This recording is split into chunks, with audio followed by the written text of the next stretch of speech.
Hey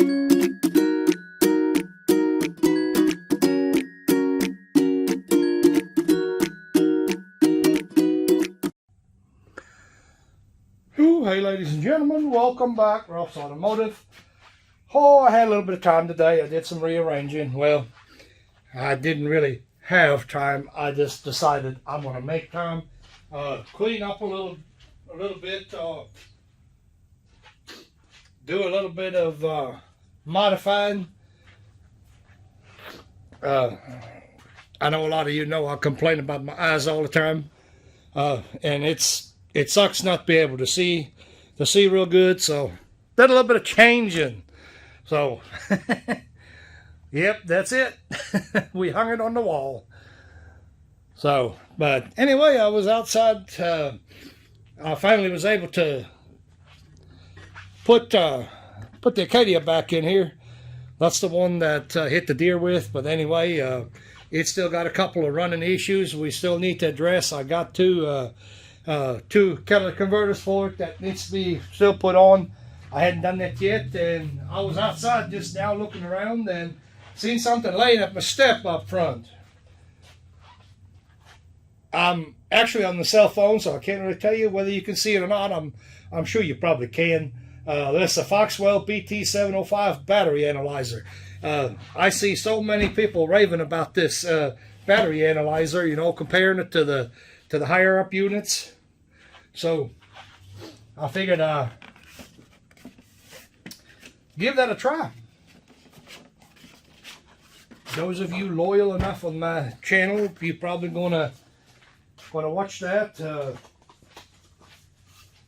You know, these units here are actually very inexpensive. They got some coupons, or had some coupons to apply on Amazon.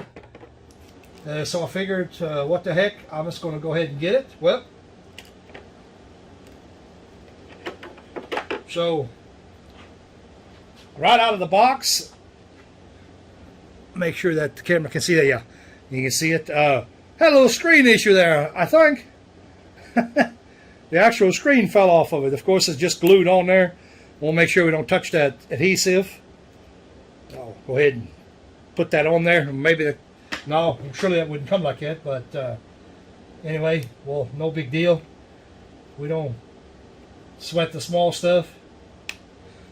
Hope the battery analyzer is a little bit better than the job they did putting it together. Right away, I have to say that don't seem to fit very good, but we roll with it. Doesn't seem to fall off anymore. These things here are pretty self-explanatory. Let me clip that onto the battery right there and see what it does. You want to make sure you have a good connection for these things. And I guess one thing to caution you about is when you go into these vehicles, like this Acadia here, for instance, kind of a word of advice on that one. This one don't have a battery up front. Don't have a battery. Guys, don't have a battery. Don't have a battery in the front. It's in the back right there underneath the rear footwell. And word of caution here, that when you're hooking it up like that in the front here, keep in mind there's a cable between there, so can be issues with the cable. I'm not saying it is, I'm just saying can be. 12.6 is what we're showing. This is a new battery, by the way. 12-volt system, in vehicle, top post, side post. Well, this is actually a side post battery, I think. No, it's top post. And it's a regular battery, cold cranking M's. I'll head on up to the cold cranking M's. This one here is 675.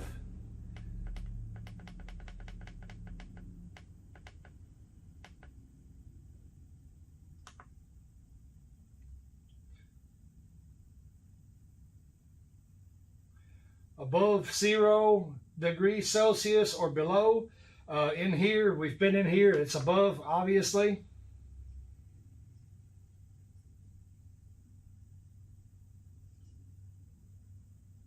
It detected a surface charge. The voltage was a little bit high for it. It tells us to turn the headlights on.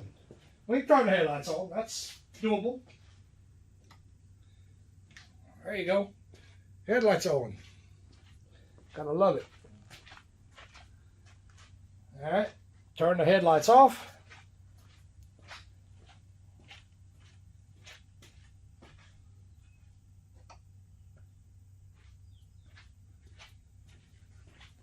Let's see if it's still complaining.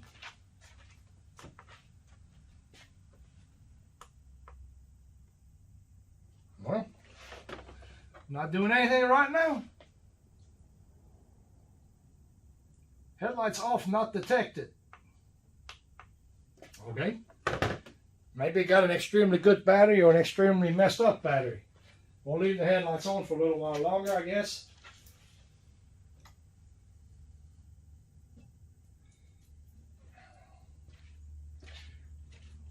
Give it a little bit of brightage.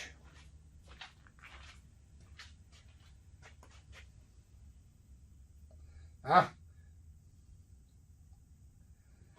think it's finally letting us do it.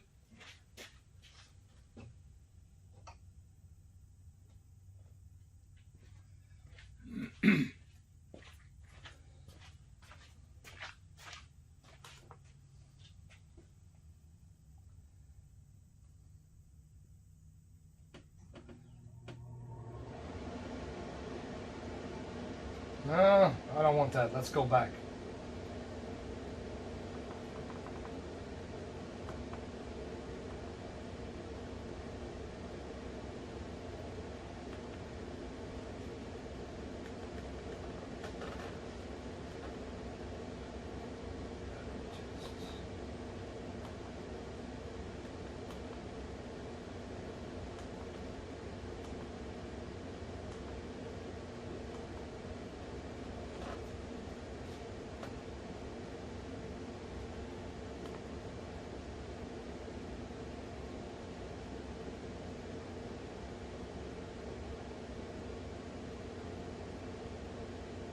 Says here it measured 474 co-cranking amps, rated at 675.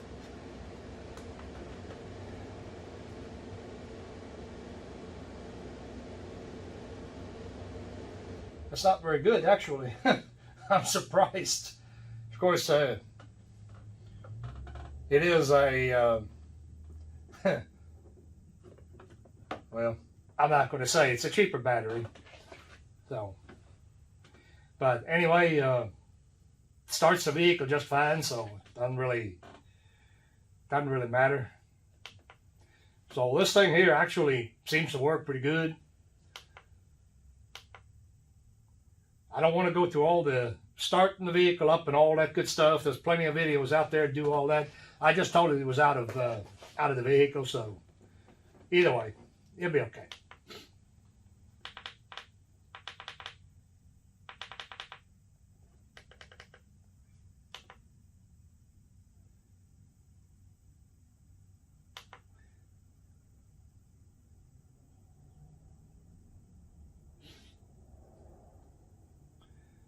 Keeps getting me, keeps giving me the same, same cold cranking amp value here. Well, I might look into that. We can do some scope testing on it too. That is all doable. The scope will do this. It's just, this is more convenient, it's faster, whatever. So, anyway, I figured I'll share it. So, of course, comes with instructions.